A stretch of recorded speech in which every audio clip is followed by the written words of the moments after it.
The cabin fell silent as the captain's voice echoed through the intercom. "Ladies and gentlemen, please join me in welcoming the new CEO of Skylane Airlines, Ms. Maya Reid." Eyes widened. Conversations stopped mid-sentence. Passengers who had sneered, dismissed, and ignored her now sat frozen. The flight attendant who refused her water turned pale, her tray trembling. But how did it come to this?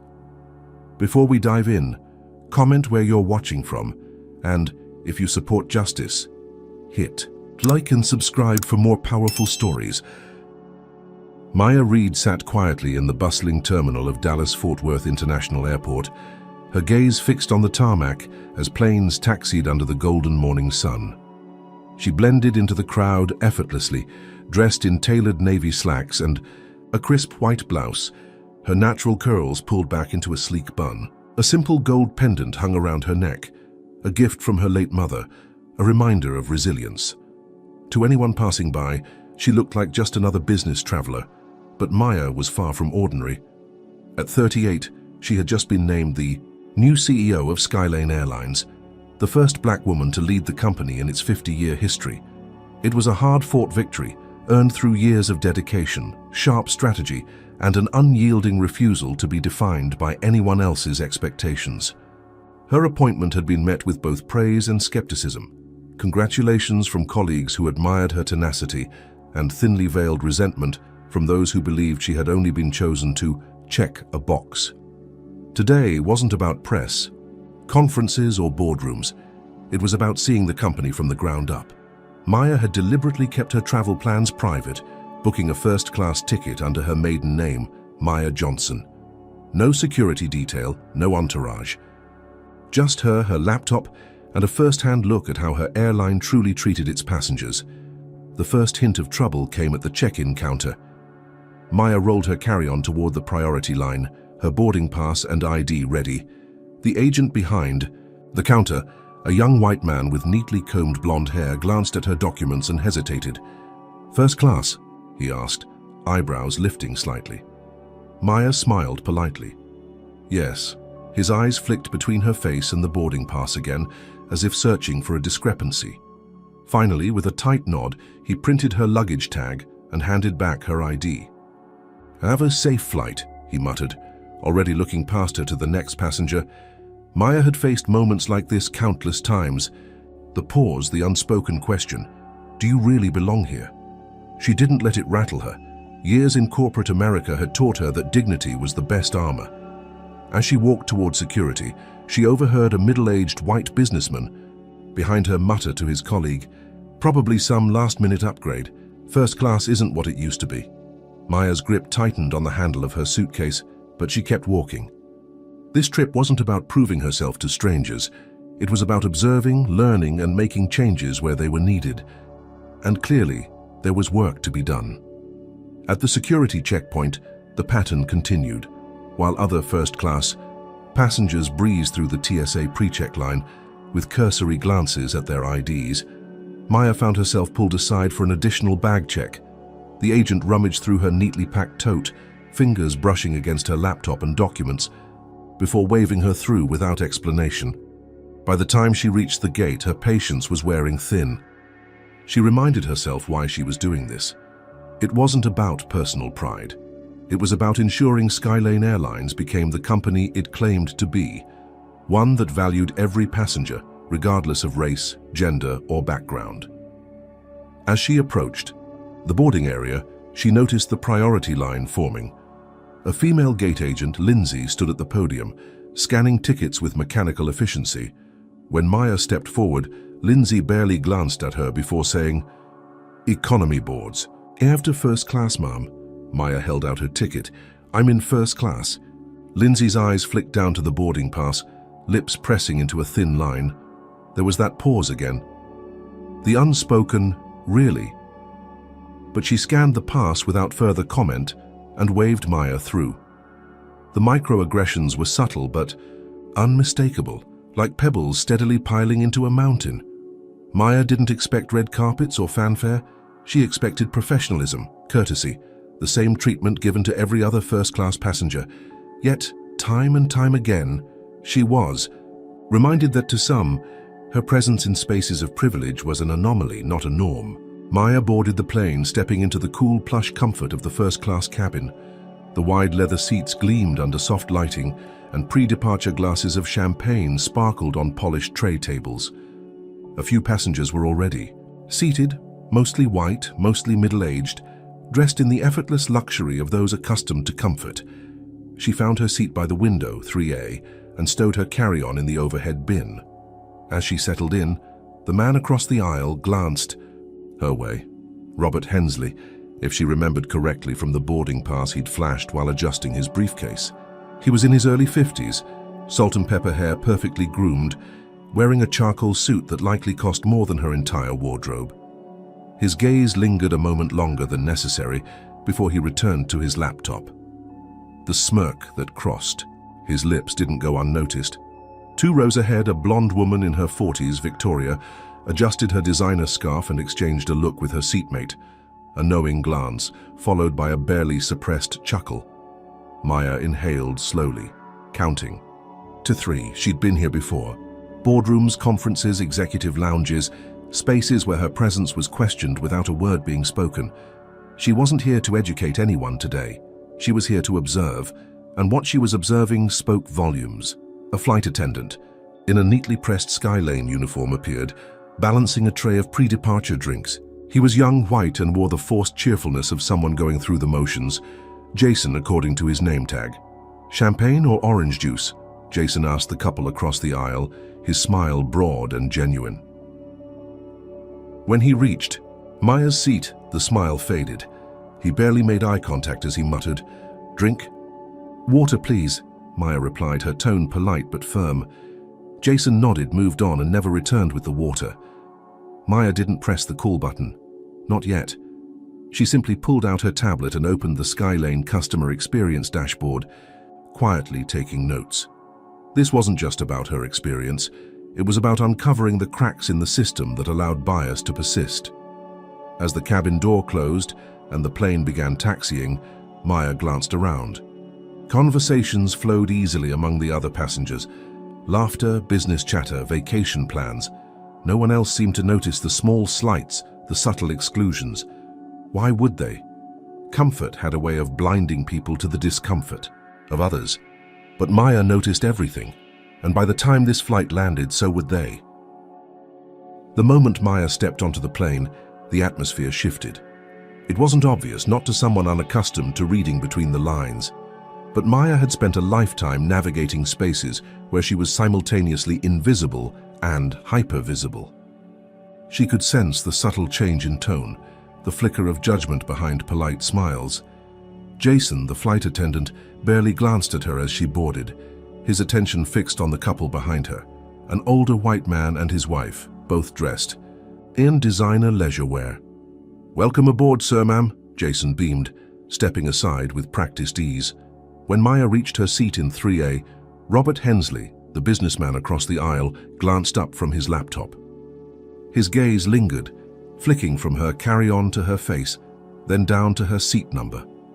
The corners of his mouth curled into a faint, dismissive smirk before he returned to typing.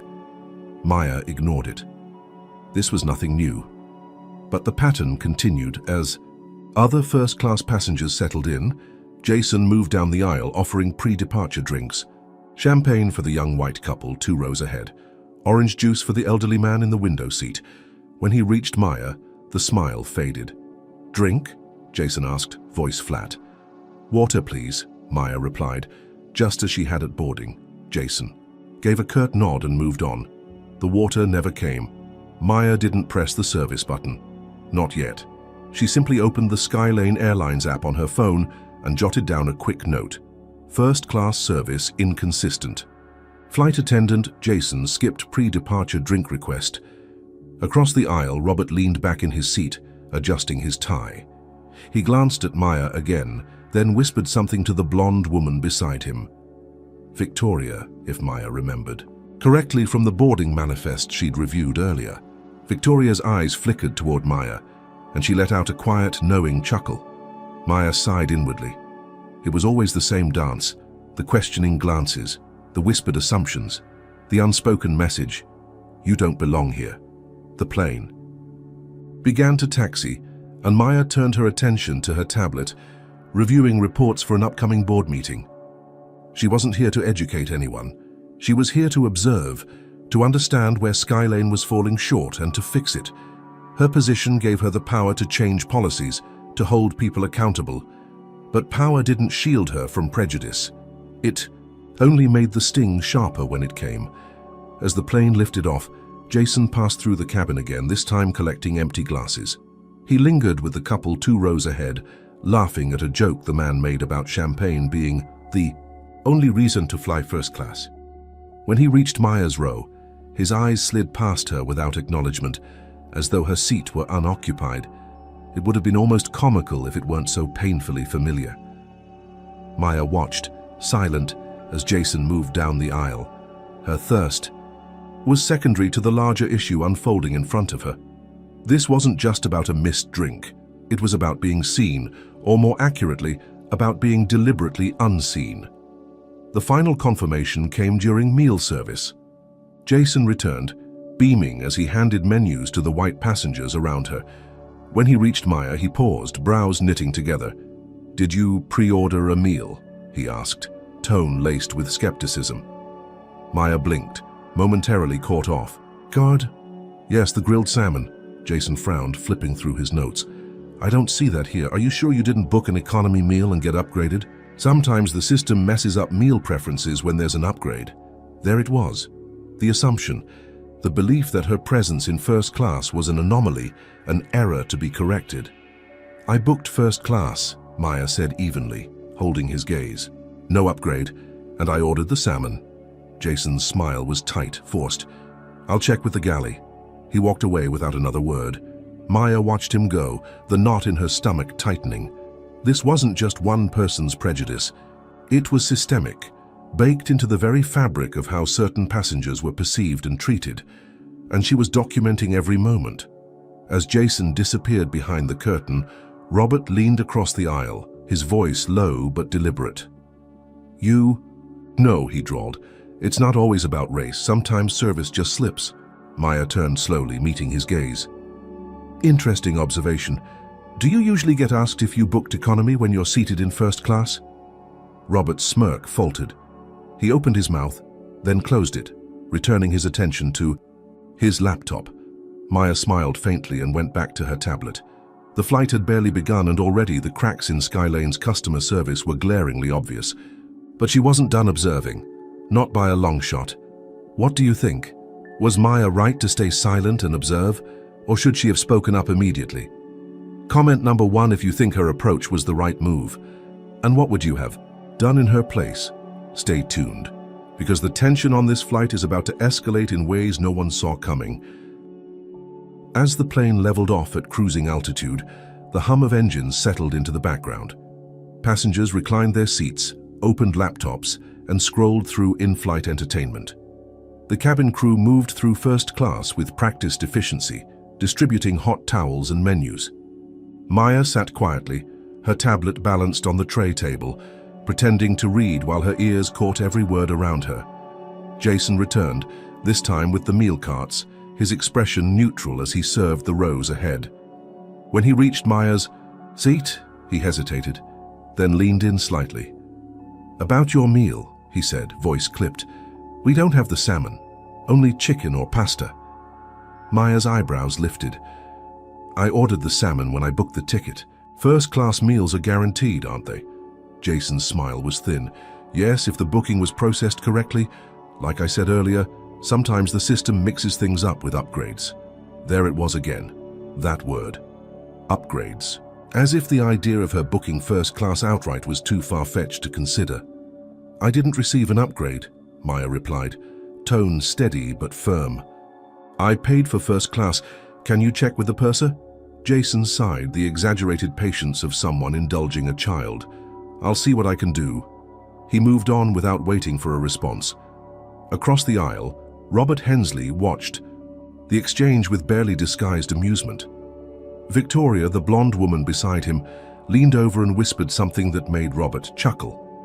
Maya caught the words entitlement and always playing the victim just before they both glanced her way, Maya's jaw tightened. Years of experience told her that pushing back now would only reinforce whatever narrative they'd already built in their minds. Instead, she opened the Skylane customer feedback portal on her tablet and typed another note. First-class meal not. Honored despite advance order.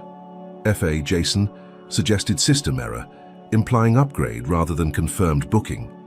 Will follow up with corporate upon landing. The tension continued to build in small, insidious moments. When the drink cart returned, Jason poured Robert a second glass of wine without being asked, joking, "Gotta keep you hydrated, sir." But when Maya requested another bottle of water, he nodded absently and walked away, never returning.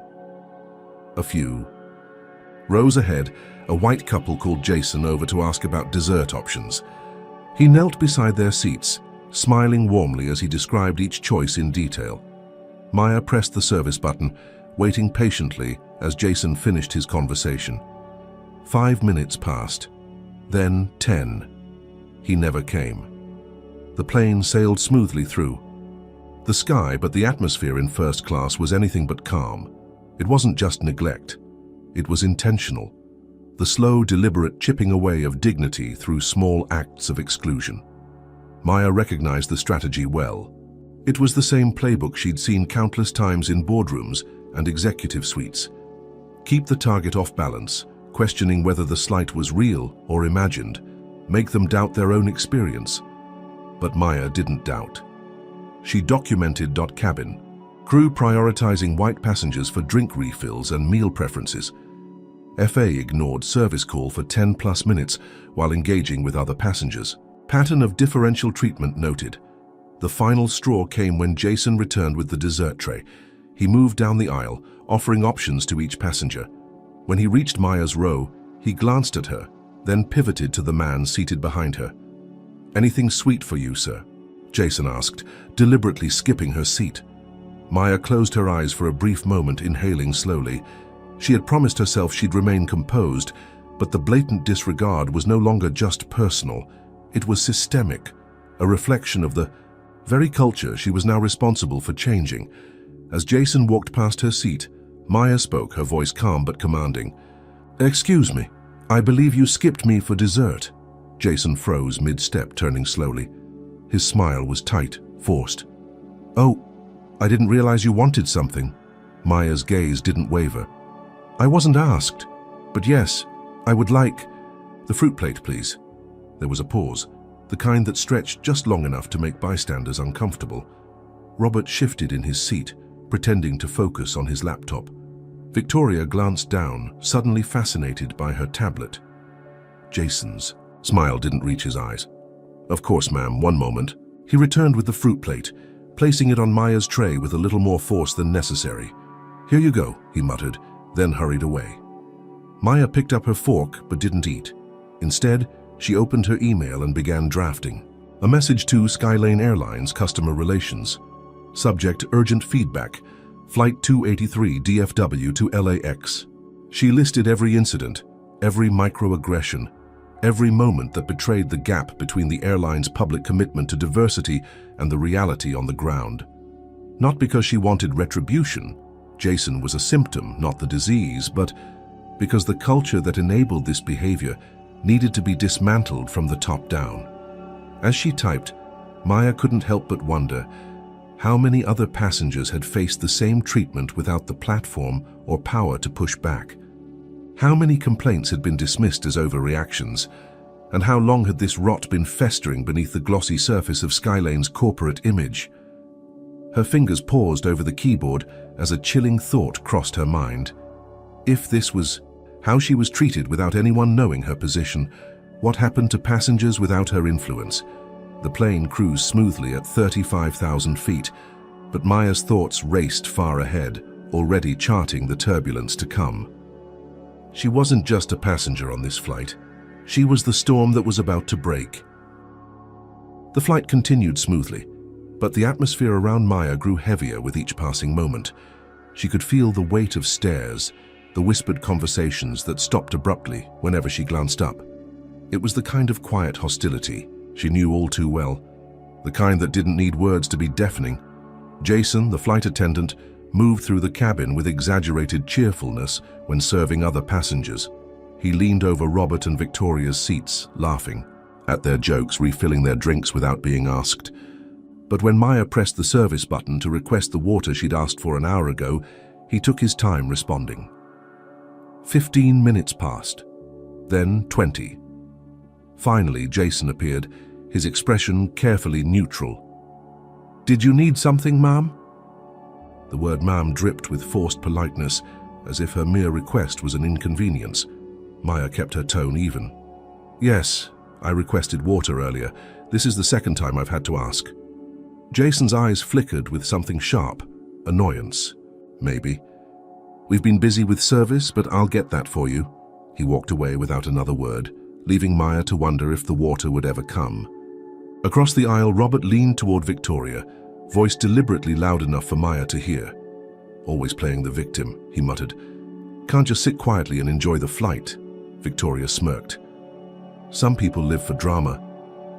Maya's fingers tightened around her tablet, but she didn't look up. She'd dealt with worse. The real challenge wasn't the passengers, it was the systemic indifference that allowed behavior like this to go unchecked. The final blow came during the mid-flight meal service. Jason returned with the cart, distributing plates with a smile that disappeared the moment he reached Maya's row. "I'm sorry," he said, voice flat. "We ran out of the salmon, only pasta or chicken left." Maya's eyes narrowed. "I pre-ordered the salmon when I booked my ticket. First-class meals are guaranteed, aren't they?" Jason shrugged. "Like I mentioned earlier, sometimes the system messes up when there's an upgrade." There it was again. Upgrade. As if her presence in first class couldn't possibly be legitimate. "I didn't get an upgrade," Maya replied, her tone cool but firm. "I booked first class, full fare, check the manifest." Jason's smile tightened. "I'll see what I can do." He walked away without waiting for a response. Maya inhaled slowly, counting to 10. She wasn't just frustrated, she was documenting. Every slight, every oversight, every moment of disrespect was being logged into her tablet under a draft email titled Flight 283, Customer Experience Report. But the humiliation wasn't over. As Jason returned to the galley, Robert chuckled, shaking his head. "Some people just have to make everything about themselves." Victoria leaned closer, lowering her voice. "You'd think first class would have higher standards, not just for service, but for passengers." The words were like a slap, deliberate and cutting. Maya set down her fork, her appetite gone. She'd spent her entire career breaking down barriers, proving herself in boardrooms where her presence was questioned before she even spoke. But here, 35,000 feet in the air, the familiar sting of exclusion hit harder than usual. Maya pressed the service button once more. This time it took nearly 20 minutes for Jason to reappear. "Yes?" His tone was almost bored. "I'd like to speak with the purser," Maya said evenly. "Now please." Jason blinked, caught off guard. Is there a problem?" "There, 'tis," Maya replied, voice calm but cold. "And I'd rather not discuss it with you." Jason hesitated, then nodded stiffly and walked toward the front of the cabin. Moments later, a middle-aged white woman in a Navy uniform approached. Her name tag read Marcia, purser. "Good afternoon, ma'am," Marcia said, her smile polite but guarded. "I understand you've requested to speak with me." "Yes," Maya replied. "I'd like to formally document a service issue. Repeatedly ignored requests, incorrect meal delivery despite pre-ordering, and unprofessional conduct from one of your crew members." Marcia's smile thinned. "I'm sorry to hear that, but I must remind you that our crew is working hard to accommodate all passengers. Sometimes misunderstandings happen." "It's not a misunderstanding," Maya said quietly. "It's a pattern." The conversation drew curious glances from nearby passengers. Robert shook his head, muttering something under his breath. Victoria rolled her eyes. Marcia's smile turned brittle. "I'll make a note of your concerns, ma'am, but I'd advise focusing on enjoying your flight rather than escalating the situation further." Maya stared at her, stunned by the thinly veiled warning. It wasn't just dismissal, it was deflection, an attempt to silence her without resolution. She didn't argue. Instead, she reached for her phone and took a photo of Jason as he chatted with another passenger, laughing easily while her request for water remained unfulfilled. Marsha's eyes widened. "Ma'am, photography of the crew is not permitted without consent." Maya lowered her phone. "Understood, but documentation of poor service for customer feedback is perfectly within my rights, isn't it?" Marsha's lips pressed into a thin line. "If you continue to disrupt the service flow, I'll have to inform the captain." There it was, the threat. The ultimate silencing tactic. Paint the complaint as disruption and shift blame onto the person calling out the behavior. Maya smiled coolly. "Please do. In fact, I'd like to speak with the captain directly." The purser blinked, momentarily thrown off balance. I'll relay the message." As Marsha retreated, the cabin settled into an uneasy quiet. Maya could feel the stares, the judgment radiating from passengers who had only seen one side of the story, the side they wanted to believe. Across the aisle, Robert leaned closer to Victoria. Typical. Always pulling the victim card. Victoria nodded, voice dripping with disdain. "Some people just don't know when to quit." Maya didn't flinch. She'd faced worse. But this time there was a difference. This time they had no idea who they were dealing with. "What do you think? Was Maya right to escalate the situation, or should she have let it go?" Comment number 1, if you think standing up for herself was the right move. And what do you think will happen when the captain gets involved? Stay tuned, because this flight is far from smooth sailing. The tension in the first-class cabin was palpable. Passengers who had once been engrossed in their laptops, drinks and conversations were now casting sidelong glances toward Maya. The quiet hum of privilege and comfort had been disrupted, not by her presence, but by her refusal to silently accept the microaggressions piled onto her since boarding. Marsha, the purser, returned 10 minutes later, her expression carefully composed but tight around the eyes. It was the look of someone forced to handle a situation they would rather ignore. "I spoke with the captain," she began, voice clipped. "He's aware of your complaint and has asked that we handle it at the cabin level unless the issue escalates. Further?" Maya's lips curled into a knowing smile. Of course, she thought. The age-old tactic. Contain the problem, minimize visibility, protect the status quo. "I appreciate the update," Maya replied calmly. "But considering I've been ignored, dismissed, and falsely categorized as an upgraded passenger, I'd say the issue has already escalated." Marsha's gaze flickered with irritation. "Ma'am, I must remind you that our crew is here to ensure a smooth flight for everyone. If you continue to disrupt service..." Maya cut her off, voice steady but sharp. "Disruption happens when service fails. I'm documenting, not disrupting." The purser's mask of professionalism cracked for just a moment, frustration bleeding through. "I'll file a report," she snapped, "but I'd advise you to sit back and enjoy the rest of the flight." Without waiting for a response, she spun on her heel and marched back toward the galley. Maya exhaled slowly, resisting the urge to shake her head. This was bigger than a missed meal or an ignored request for water. It was about the culture that allowed discrimination to hide behind polite smiles and corporate policies. Robert, across the aisle, couldn't resist another jab. "You really don't know when to quit, do you?" he muttered, loud enough for nearby passengers to hear. Victoria smirked beside him, fingers casually scrolling through her phone as if the scene unfolding next to her was a mild form of entertainment. Maya glanced at him, unbothered. "And you seem awfully invested in a situation that doesn't concern you." His smile widened, smug and condescending. "Oh, it concerns all of us when someone like you decides to make everything about race." The words hung in the air, sharp as broken glass. Several passengers shifted uncomfortably, some pretending not to hear, others exchanging knowing glances. The us Robert spoke of wasn't just the first-class cabin. It was the unspoken alliance of those who had never been forced to defend their place in spaces like this. Maya didn't flinch. She'd faced worse, much worse, in boardrooms filled with men who mistook her calm for complacency. But this wasn't a boardroom. This was 35,000 feet in the air, with no easy escape and no HR department to file a complaint with. Jason returned, holding a bottle of water like it was an afterthought. He set it down on her tray without a word and turned to leave, but Maya spoke, her voice cutting through the cabin's forced politeness like a knife. "I'd like your full name, please," she said, locking eyes with him. Jason froze. "Excuse me? For my report," Maya clarified, her tone cool. "Your name and employee ID." Jason's face flushed. "Look, ma'am, I was just doing my job. You're blowing this way out of proportion." Maya didn't blink. "Your name, now." Passengers nearby watched the exchange with thinly veiled curiosity, some leaning slightly closer, eager for the next twist in the unfolding drama. Robert chuckled darkly, shaking his head. "Unbelievable," he muttered under his breath. Jason, clearly flustered, glanced toward the galley as if searching for backup. When none came, he sighed heavily and muttered, "Jason Reed, employee." "Number 47129. Maya nodded, tapping the information into her tablet.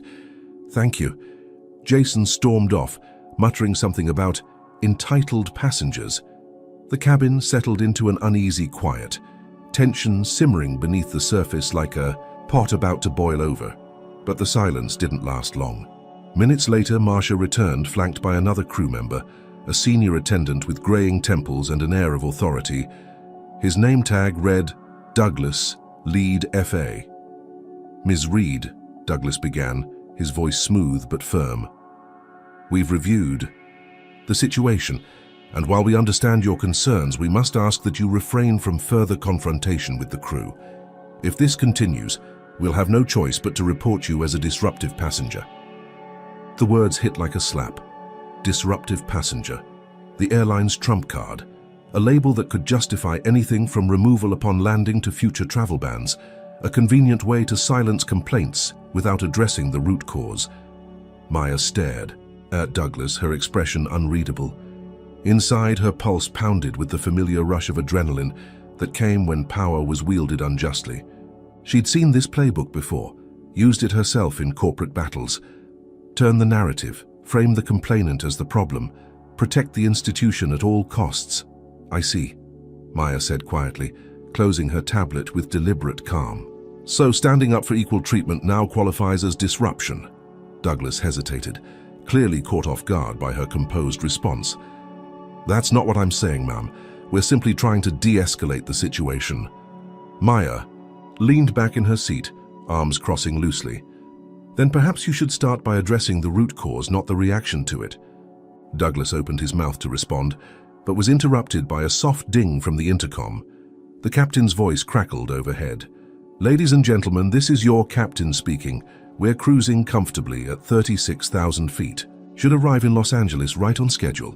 In the meantime, sit back, relax, and enjoy the flight." The irony was almost laughable. Relax, when her very presence had been treated as an inconvenience from the moment she stepped on board. Douglas nodded stiffly. "Enjoy the rest of your flight, Ms. Reed." And with that, he walked away, leaving Maya alone in her seat, the bottled water untouched on her tray. She didn't move, didn't speak. Instead, she pulled out her phone, opened the Notes app, and typed 4 words. "It's time for change." The flight might have been smooth, but the turbulence brewing beneath the surface was far from over. The cabin had settled into an uneasy rhythm. Passengers sipped their drinks, scrolled through in-flight entertainment, and quietly whispered about the commotion that had unfolded just moments ago. Maya sat still, her expression calm, but her mind racing. She could feel the judgment radiating from the people around her, each glance filled with the same unspoken question. Why couldn't she just let it go? Jason avoided her row entirely as he moved through the cabin, his forced smile returning whenever he served the other passengers. Robert, still smug across the aisle, muttered something to Victoria, who chuckled softly without bothering to look in Maya's direction. Maya glanced at her tablet, the email draft still open. Flight 283, Customer Experience Report. She scrolled through her notes, each line a testament to the unchecked biases that had defined this flight. But words alone weren't enough, not this time.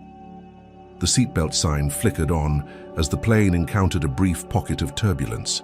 Maya barely noticed. Her focus was elsewhere, on the power dynamics at play, on the arrogance of those who had assumed they could mistreat her without consequence. Then, the intercom crackled to life, and the captain's voice filled the cabin.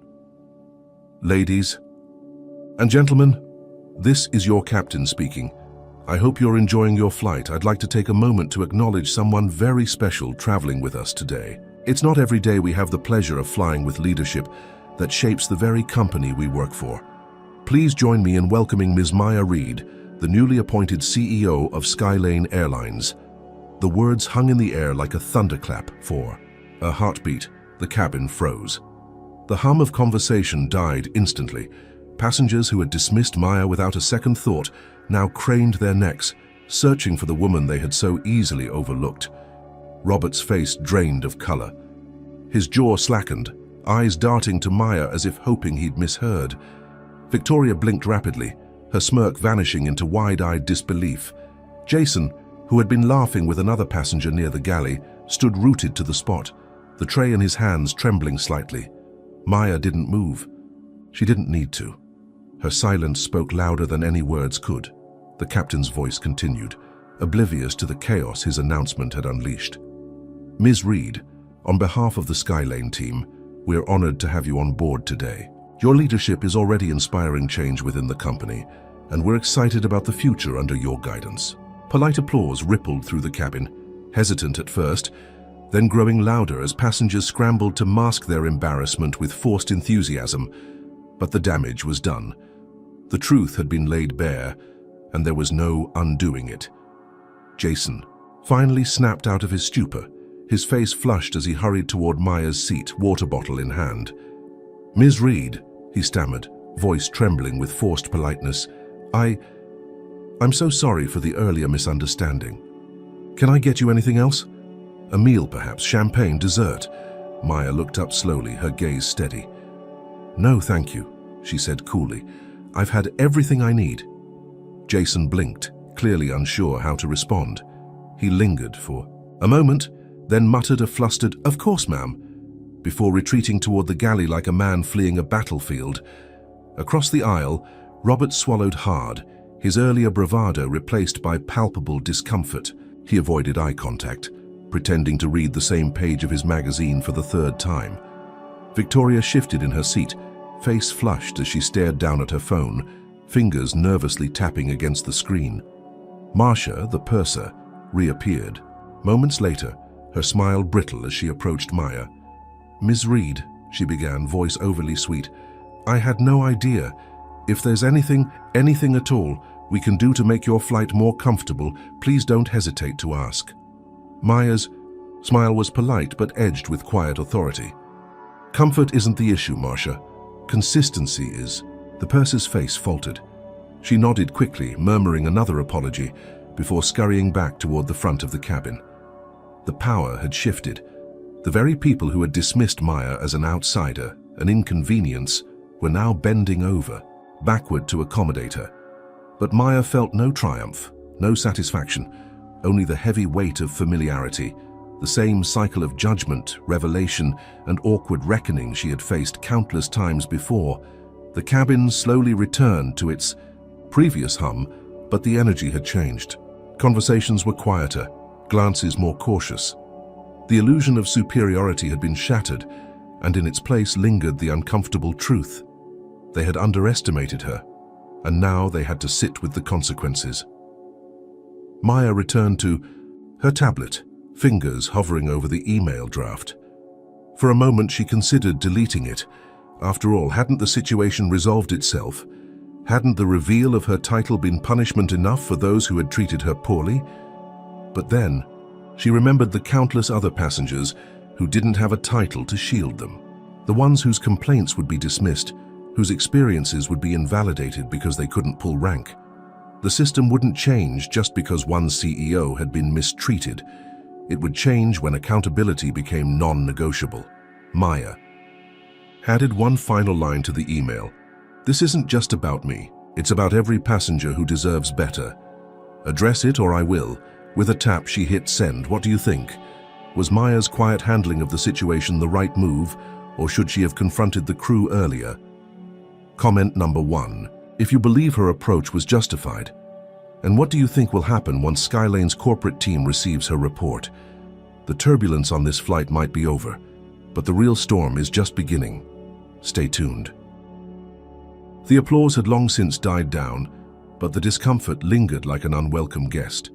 Maya sat quietly, the weight of the captain's announcement still hanging in the air. She didn't need to speak or move. Her presence alone had become an undeniable force, shifting the power dynamics of the cabin in an instant. Jason, now pale and visibly rattled, avoided her row entirely. Robert, once smug and dismissive, sat stiffly in his seat, his earlier confidence replaced by a hollow silence. Even Victoria, who had found so much amusement in Maya's audacity earlier, kept her gaze firmly fixed on her tablet, pretending to read an article she'd already scrolled past 3 times. But Maya wasn't fooled by the sudden shift in attitude. She knew this wasn't the end. Exposure didn't always lead to accountability. Sometimes it bred resentment. Her phone buzzed with an email notification. It was from her executive assistant, Serena, flagged urgent. Subject, Re-Flight 283.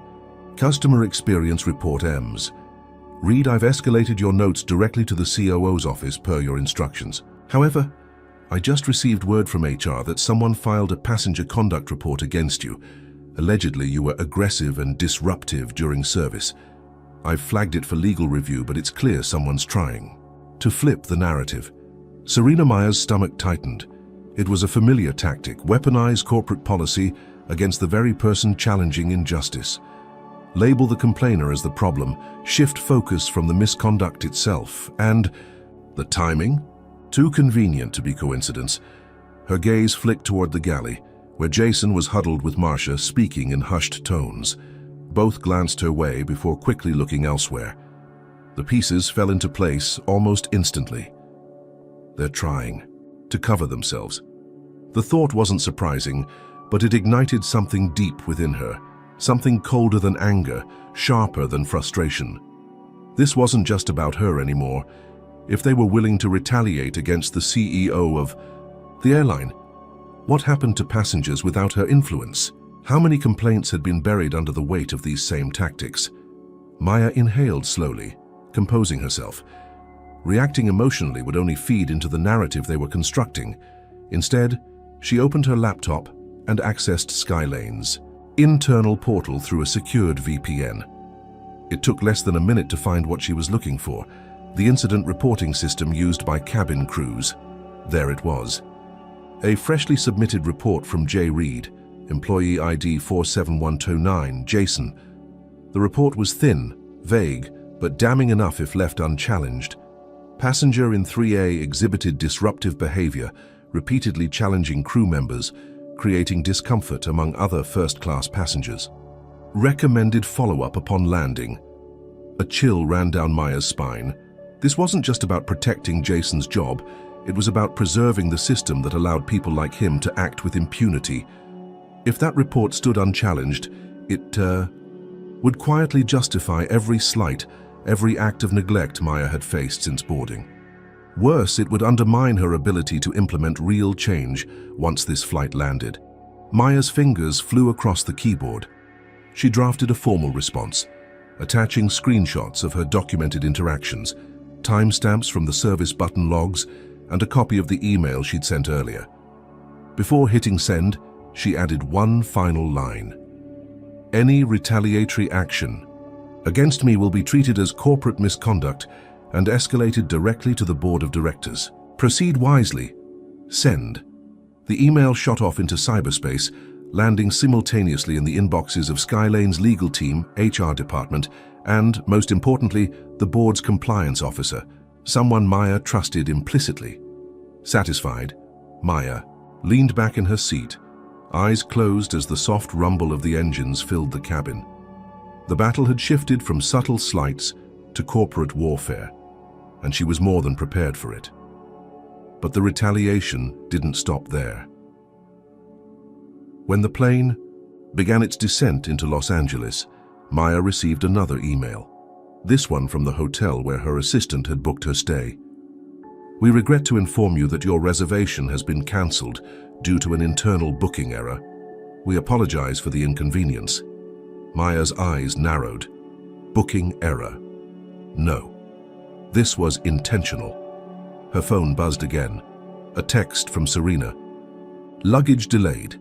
Tagged as secondary screening by airport security. Coincidence? I doubt it. Maya's jaw clenched. It was escalating faster than she'd anticipated. Someone, not just Jason, but someone higher up, was pulling strings to make her regret challenging the status quo. But regret wasn't in Maya's vocabulary. Resilience was. She tapped out a quick message to Serena. Book a different hotel under your name. Notify airport security. I'll personally follow up about the luggage. Keep the COO in the loop. This isn't over. As the plane touched down at LAX, Maya glanced around the cabin. Passengers began gathering their belongings, their earlier discomfort now masked by the rush to disembark.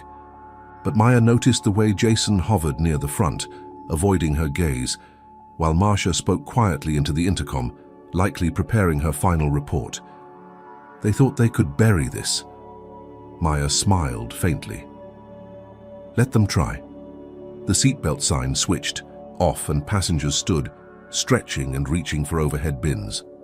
Maya remained seated, watching as Robert, once so smug and self-assured, avoided her gaze entirely. Victoria, now unusually quiet, gathered her designer bag without a word.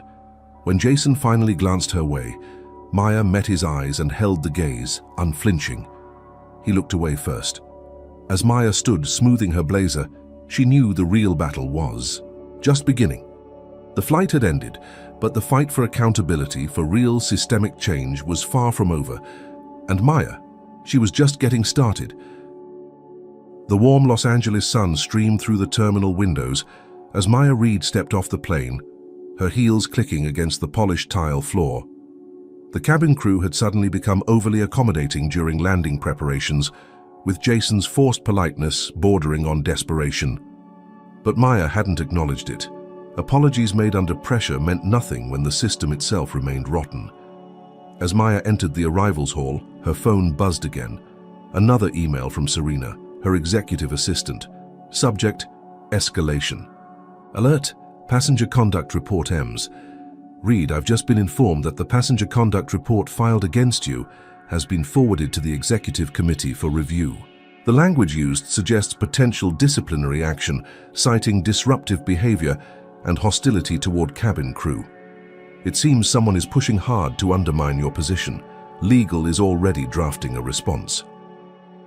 Serena Maya's stomach twisted, not with fear but with cold, calculated determination. She knew exactly what was happening.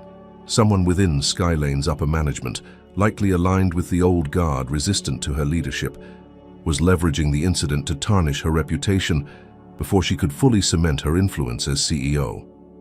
As she made her way toward baggage claim, Maya dialed Serena. The call connected instantly. Who's spearheading the review? Maya asked. Without preamble.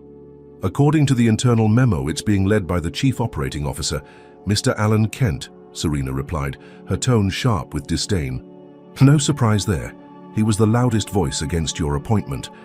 Maya's lips pressed into a thin line. Alan Kent, an old-school executive who had once told her during a heated boardroom debate that Skylane needed seasoned leadership, not diversity hires playing CEO. Of course, he'd seize on this moment. Get legal to prepare a full rebuttal, Maya instructed. Attach my documentation from the flight, including service logs, timestamps from the call button, and every unanswered request I logged. Make sure they know I'm aware of the retaliation attempts. Already on it, Serena confirmed. But there's more. HR flagged an anonymous complaint claiming you intimidated staff by abusing executive privilege. It's flimsy, but it's enough to muddy the waters if the board sees it first. Maya's grip tightened on her phone. This wasn't just about Jason's petty retaliation anymore. It was a coordinated attack from within the company, designed to discredit her leadership and paint her as an aggressor rather than a victim of systemic discrimination. I want a private meeting. With the board, Maya said, voice steady despite the fury simmering beneath the surface. No intermediaries. If Kent thinks he can orchestrate a coup through back channels, he's about to learn how wrong he is. Understood, Serena replied. Also, your luggage is officially listed as held for secondary screening. No ETA provided. Maya exhaled slowly. The hits kept coming, each one more calculated than the last. But she'd faced worse and survived. She hadn't climbed to the top of the corporate ladder by backing down when the ground beneath her shook. Ending the call, Maya made her way to the customer service desk, bypassing the long line of frustrated travelers waiting for answers about their missing bags. The agent, a young woman in her 20s, looked up and offered a strained smile. "Hi, ma'am. How can I help you?" "My luggage has been flagged for secondary screening," Maya said calmly, sliding her ID across the counter. "Can you provide an update on its location?" The agent typed rapidly, eyes flicking across the screen. Her smile faltered. "It looks like your bag was pulled aside by request of airport security. That's unusual for a domestic flight. I can escalate the inquiry, but it might take a few hours." Maya nodded. "Do that, and please document the reason listed for the secondary screening." The agent hesitated. "There's no specific reason noted, just a general security flag." Of course, Maya thought bitterly. No reason, because the real motivation was retaliation disguised as procedure. "Thank you," Maya said, reclaiming her ID. "Please ensure the escalation is logged under my traveler profile." Turning away, Maya's phone buzzed once more. This time it was a message from Skylane's internal alert system, flagged high priority. "Ms. Reed, your access to executive systems has been temporarily restricted pending review of the passenger. Conduct report, please contact IT for further details." Maya froze. Restricted access. That was more than retaliation. It was an attempt to sideline her entirely, to strip her of decision-making power while the smear campaign gained traction. Her jaw tightened. "They really think they can push me out this easily? Without wasting." Another second, Maya called Serena again. "I need ET to reinstate my access immediately. This restriction violates corporate protocol. Executive privileges can't be revoked without board approval." "Already flagged it," Serena replied. "But Kent's office is claiming the restriction is precautionary until the conduct review concludes." "They're playing dirty, Maya." Maya's mind raced. If Kent was bold enough to restrict her access, it meant he believed he had enough board support to challenge her position, but he'd underestimated her resolve and her preparedness. "Schedule a board meeting within the next 24 hours, Maya ordered. "In person, no proxies, no excuses. If Kent wants a fight, I'll give him one." Hanging up, Maya stood in the middle of LAX's bustling terminal, the world rushing past her in a blur of tired travelers and impatient families. But she remained still, anchored by the same unshakable determination that had carried her through every obstacle in her career. This wasn't just about her anymore. It was about every person who had been dismissed, silenced, or retaliated against for daring to demand basic respect. Skylane Airlines had crowned her CEO, but if the old guard thought they could strip her power the moment she challenged their biases, they were about to learn just how much strength lay behind the title. Maya glanced at the Skylane logo flashing on a nearby digital billboard, sleek, modern, aspirational. A hollow promise, unless she fought to make it real. Her phone buzzed last time. An email from Skylane's legal team. "Ms. Reed, per your request, the board meeting has been scheduled for tomorrow at 10 a.m. The agenda will include a full review of the passenger conduct report and related retaliation claims. We recommend preparation of all supporting documentation." Maya smiled coldly. Preparation? She'd been preparing for this fight her entire life. It was time to remind them why she'd been chosen as CEO in the first place, not as a token, not as a symbol, but as a force for change they could no longer ignore. The boardroom on the top floor of Skylane Airlines headquarters in Los Angeles was a masterpiece of modern design. Glass walls, sleek mahogany table, and panoramic views of the city skyline. But despite the room's grandeur, the atmosphere inside was tense, almost suffocating. The usual air of corporate decorum had been replaced by quiet hostility, the kind that brewed when power was being challenged. Maya Reed sat at the head of the table, perfectly composed in a charcoal grey pantsuit that exuded quiet authority. Her tablet lay open in front of her, documents neatly organized, but her hands rested calmly on the table. She didn't need notes to navigate this meeting. She was the agenda. Around the table sat the board members, 12 men and women who held the future of the company in their hands. Among them was Alan Kent, the Chief Operating Officer, his silver hair immaculately combed, his expression smugly confident. He sat with his arms crossed, as if the outcome were already decided. "Let's get started," said Margaret Liu, the board chair, tapping her pen against the table. "We're here to discuss the passenger conduct report filed against Ms. Reed, as well as the subsequent allegations of retaliation." Alan Kent leaned forward, his smile thin and predatory. "Thank you, Margaret. I believe the evidence speaks for itself. We have a report from the cabin crew detailing Ms. Reed's aggressive behavior towards staff during Flight 283. Multiple passengers corroborated feeling uncomfortable due to her conduct. While we all respect Ms. Reed's contributions to the company, no executive, no matter how high-ranking, should be exempt from accountability." Maya didn't flinch. She'd expected Kent to lead with the smear campaign. What he hadn't anticipated was how thoroughly she'd prepared for this moment. "Accountability," Maya said smoothly, "is exactly what I'm here to ensure. But let's start with the facts, not carefully curated narratives." With a swipe on her tablet, Maya cast the first slide onto the boardroom screen. It showed timestamps from the flight service log, detailing every unanswered request she'd made. Water, meal, service button ignored.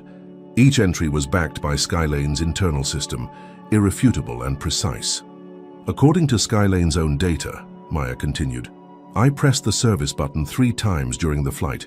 Each time, it took significantly longer for the crew to respond compared to the average response time for other first-class passengers. I also pre-ordered a salmon meal, which was marked as confirmed in the system but conveniently lost when I asked for it on board." Kent shifted in his seat, but Maya didn't give him room to interrupt.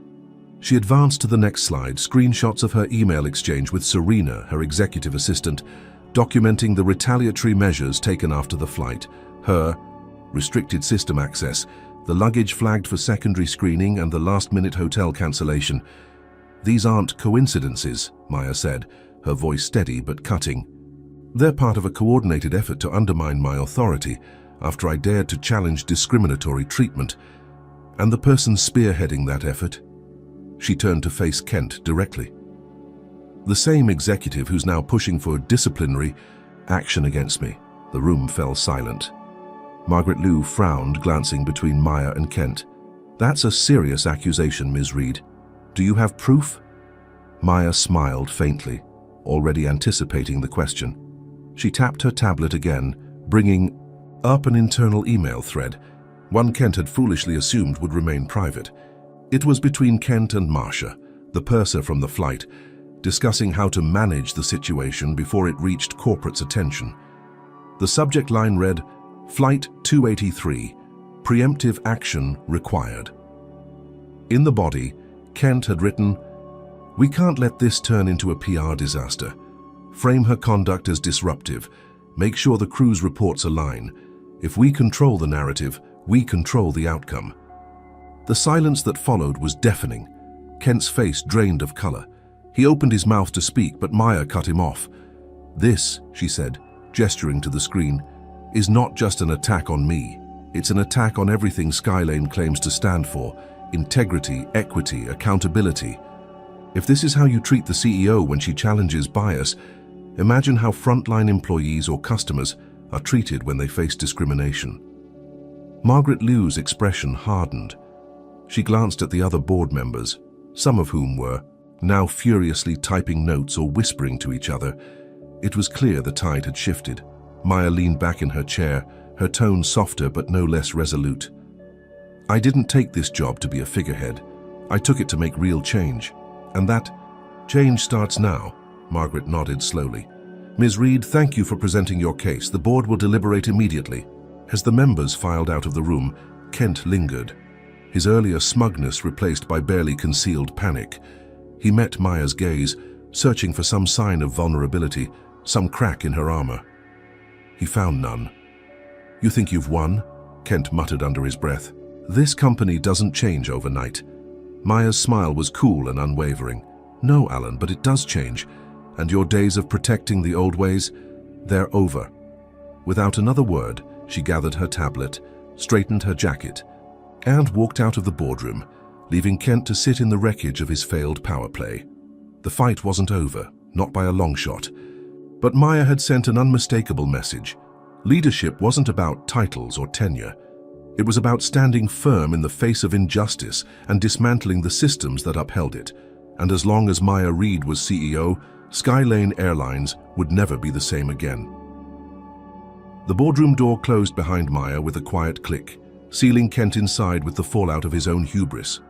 The sterile silence of the executive corridor stretched ahead, but to Maya, it felt like the first breath of fresh air after hours trapped in a storm. Her phone buzzed. A message from Serena. "Legal just confirmed. Kent's actions violate corporate ethics policies. The board is already drafting his suspension notice." Maya allowed herself a single, slow exhale.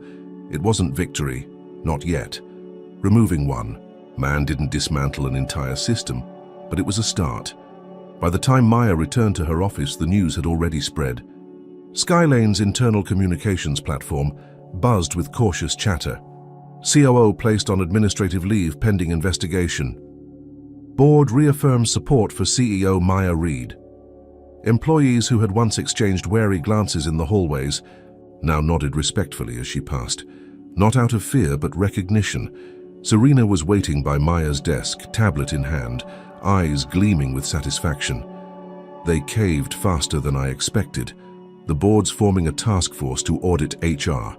Practices and flight crew training. Good, Maya said, setting down her briefcase. But task forces don't fix cultures, accountability does. Serena grinned. Funny you mention that.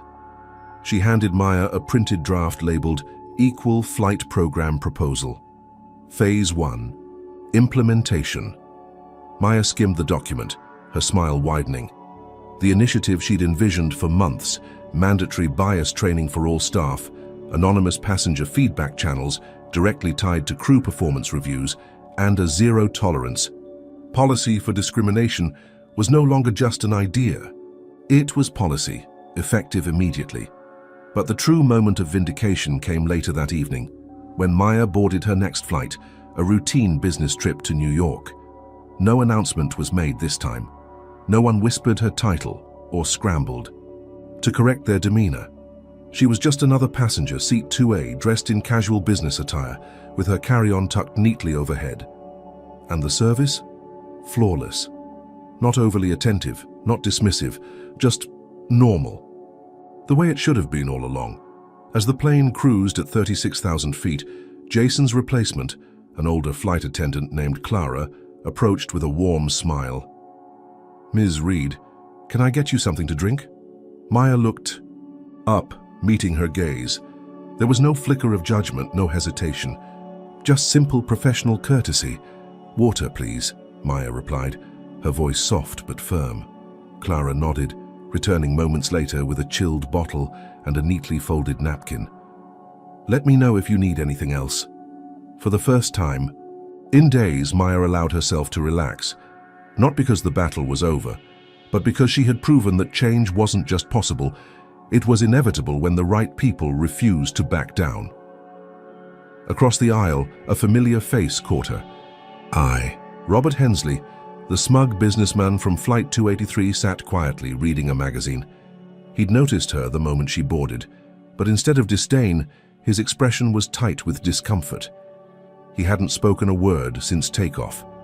The power dynamic had shifted, and they both knew it. Maya didn't need to gloat. She simply nodded politely, then returned to her tablet, drafting her next initiative. Equity beyond the cabin, expanding accountability company-wide. The plane sailed smoothly through the sky, but the real journey, the one toward lasting change, had only just begun. And this time, Maya wasn't just along for the ride, she was in the cockpit setting the course. The early morning sun filtered through the towering windows of Skylane Airlines headquarters, casting long shadows across Maya Reed's office. The skyline of Los Angeles stretched beyond the glass, a reminder of both the vastness of the world she navigated and the battles still left to fight. Maya stood by the window, coffee in hand, watching as planes took off and landed in the distance. Each aircraft represented more than just transportation. They were microcosms of society, flying capsules where biases either thrived unchecked or were dismantled through conscious effort. Her own experience on Flight 283 had exposed just how deeply embedded those biases were, even in a company that touted inclusivity in its corporate brochures. Her phone buzzed on the desk, a message from Serena. Equal flight program rollout complete, mandatory training sessions scheduled, anonymous. Passenger feedback system live, next phase leadership accountability. Maya smiled faintly. It was progress, tangible and measurable, but she knew policies alone couldn't erase prejudice. True change required vigilance, constant recalibration, and the courage to confront uncomfortable truths over and over again. A soft knock sounded at the door. It was Clara, the flight attendant from her recent trip to New York, the one who had treated her with quiet professionalism, unaware of Maya's title. Since the fallout from Flight 283, Clara had been promoted to lead in-flight trainer for the Equal Flight program. "Ms. Reed," Clara said, holding out an envelope. "This just arrived from the board. Thought you'd want to see it." Maya took the envelope, her fingers brushing the embossed Skylane logo. Inside was a formal letter from the board of directors. The opening lines were simple but powerful. "Dear Ms. Reed, following the recent investigation into systemic misconduct and retaliatory practices within Skylane Airlines, the board has unanimously voted to adopt the Equal Flight program as a permanent initiative across all departments. Additionally, the position of Chief Diversity and Accountability Officer has been established, reporting directly to the CEO. We believe your leadership has not only strengthened the company, but ensured its integrity for years to come.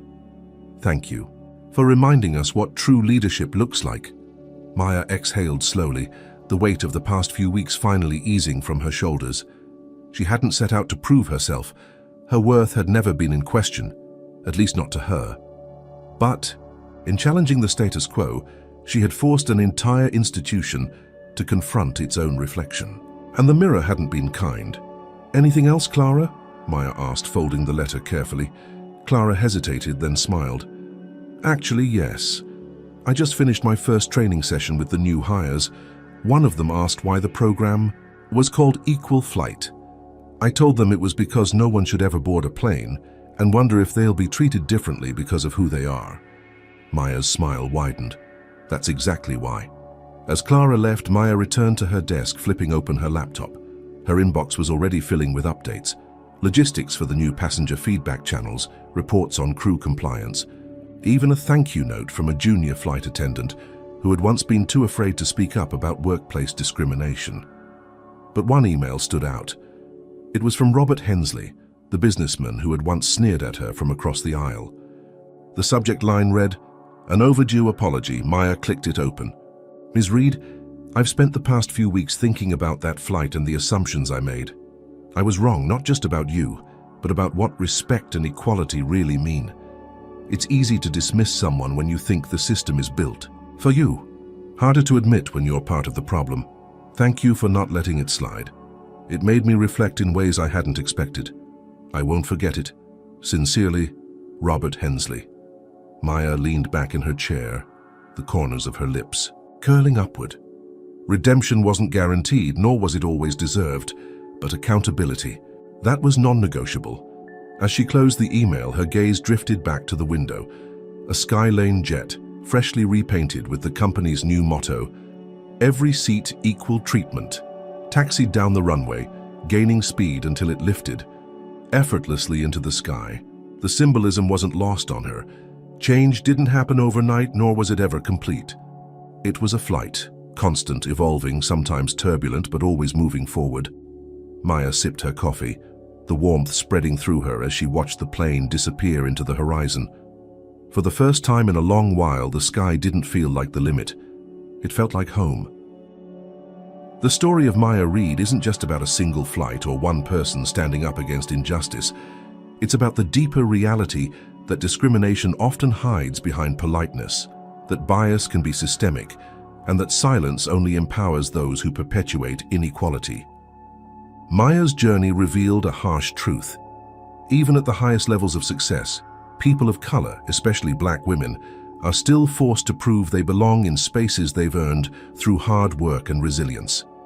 Flight 283 was never just about poor service. It was about the unspoken rules that govern how people are treated based on assumptions. Maya didn't demand special treatment. She demanded equal treatment, the same courtesy automatically extended to others without question. And when she was met with retaliation instead of accountability, she chose not to back down, not just for herself, but for everyone who lacked the platform to fight back. Her leadership demonstrated that change doesn't start from the top down or bottom up. It starts when someone refuses to accept injustice as just the way things are.